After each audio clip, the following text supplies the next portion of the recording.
Rec Room was never a perfect game, but it was a digital platform for millions.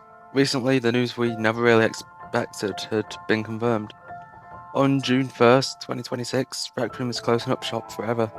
It launched in 2016, right at the dawn of the modern VR era. Grew into a titan, reaching over 150 million players, who made half a billion friends from that. For 10 years, it had a long, youthful life of free-to-play creativity. It connected us across Switch, mobile, PC, PlayStation, and Xbox. But despite that massive success, the developers confirmed the one thing that kills even the greatest ideas. They never figured out how to make it a sustainably profitable game. We are witnessing the end of the pioneer era of VR. The worlds built during the time of the original Oculus and Valve are being erased. Think about the iPad kids growing up on Blox Fruits and Cocomelon. They will never know what it felt like to be in the digital world for the first time, to watch the universe unlock in front of you. Rec Room wasn't just a game, it was a place where people met life partners and built families. Now all that has been condensed into a final report card, a digital memento of an avatar that will have nowhere left to stand. It's a bitter pill to swallow. Rec Room is worth zero now, because the cost of keeping the lights on has finally overwhelmed the revenue. It's the tragic reality of the modern industry. You either die a hero or live long enough to become a villain. Look at Fortnite. It survived, but at what cost? It's a commercial monopoly now. It's been going almost 10 years, but you have Peter Griffin fighting the Doomslayer whilst Among Us characters hang off their backs. Or in Call of Duty, you have Nicki Minaj hitting the jiggy on Snoop Dogg's corpse. Rec Room tried to be something different, following Roblox's footsteps and stood on its shoulders, but it was separate.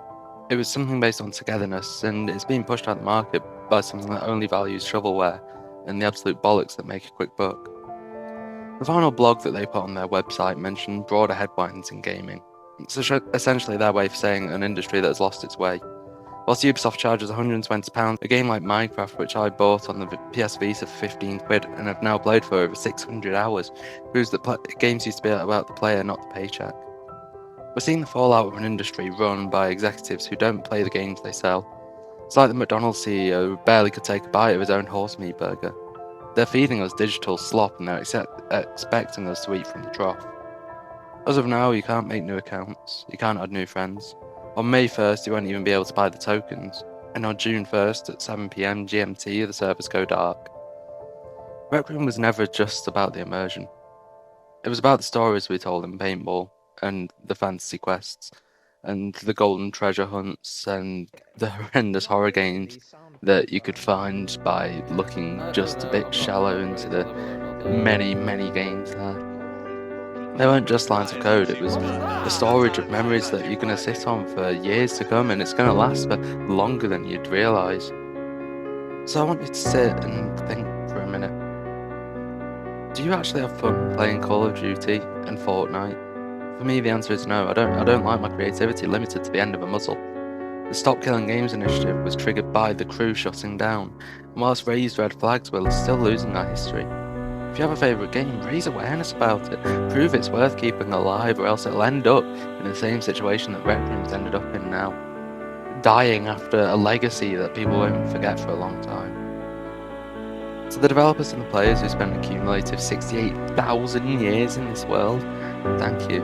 Enjoy the time you have left, don't be sad that it's over. Be happy that you were there to see the explosion of love and creativity before the lights went out. And be happy that you can know that other people are going to remember it as well as you. It's not just the developers that are affected by this, it's the players, it's the people who have put hours and money into this.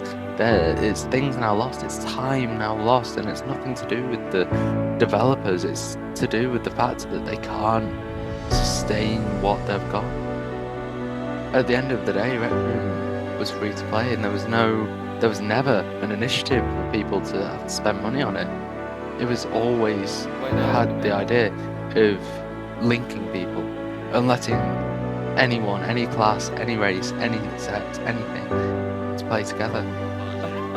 Because there wasn't a difference between one another. You were all just kind of weird peg people with weirdly animated faces. So, again, thank you for watching. And please remember what Rec Room did wrong. And remember what it did right. See you all later. Goodbye.